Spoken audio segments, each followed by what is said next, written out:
Ed, can you please take us through why is it important to use NPS for staff and clients? I only really talked about the staff piece. And how does this affect the clients? And how will this help with customer satisfaction and service improvement? And for the firms who have gone, in my case, 20 years without thinking about things like customer satisfaction, why is it more important now than ever? If you could fill us in on that, that'd be great. Yeah, great. Thanks, Tim. In Australia, I guess, and I can speak about Australia, we have this propensity not to embrace feedback. We don't like complaints. And I've heard firms say, I don't want to do surveys. They might tell me things I don't want to hear, instead of embracing an opportunity to get something fixed. And I know this word, Kaizen, is a Japanese word, but it's continuous improvement. We should be embracing continuous improvement, because you won't know what you need to improve unless you ask and get feedback. And we see it as such a negative thing, but we should be embracing it and saying, give us some feedback, tell us how we can improve, and not see it as a negative thing. So I'd just like to say that up front,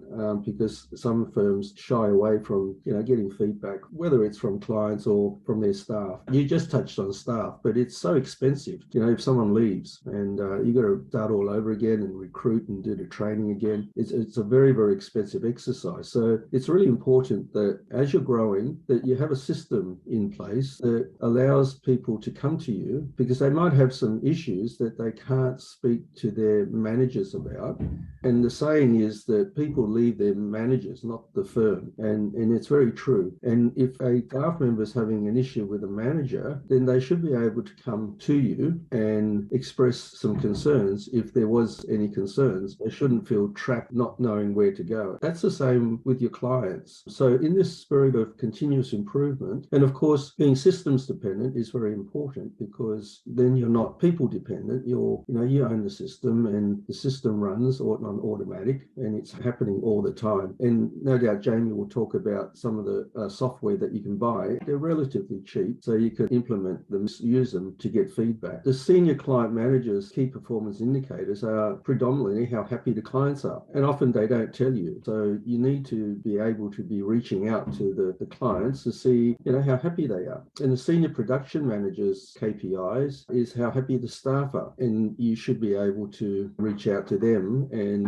ask if there's any way, is there anything that you can improve. So from the client's perspective, if you have a net promoter score that is hitting a 9 or 10 out of 10, you got someone there who's going to go out of their way to refer you friends and relatives. And how good is that? That's a free salesman, if you like, who's singing your praises. However, if they're only rating you 7 or 8 out of 10, then they're happy with what you're doing, but they're not glued to you. So if they won't go out of their way to refer you friends and family. They're happy, but they won't go out of their way to refer you. Now, if they're scoring 5 or 6, they're neither happy nor unhappy, but if there's a better offer out there, they'll take the offer. There's no loyalty there, because they don't think your service is that good, but they can take it or leave it. And of course, if you're scoring under 4, they're going out of their way to say bad things about you. And there's a saying, you can go pretty far on social media if you're spreading bad things about your firm. And even in the old days when there wasn't social media, there's a saying, a happy client tells 1 or 2 friends, an unhappy client will go and tell 20 or 30 people.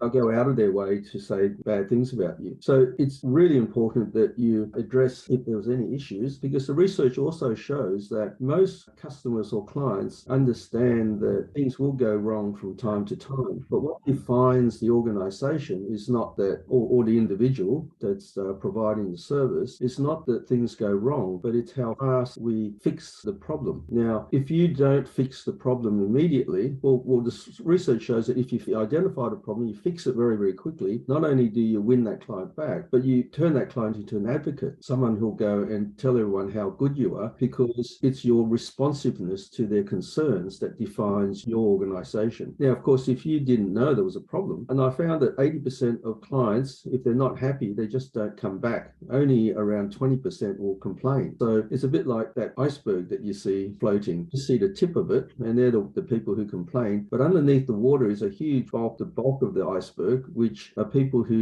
just don't complain, they just don't come back. And you want to know who they are. And a survey is a fantastic way to do this. And as I said earlier, that there's very economical software that you can run, and with the staff as well. So that's what I just wanted to say, was just to express how important it is to continuously improve what you're doing, to create systems so you're systems dependent and not people dependent. As you're growing, and this is what's happened with myself, I end up with 10 offices around Australia with 160 people and around 12,000 clients. You just don't have the finger on the pulse. I mean, the opposite to that is that you see every single client and you talk to every single staff, and it's not possible. And that restricts your ability to scale and to grow. So you need to replace that with a system that is automatic, that gives you an opportunity to appreciate or to understand what is happening in your business.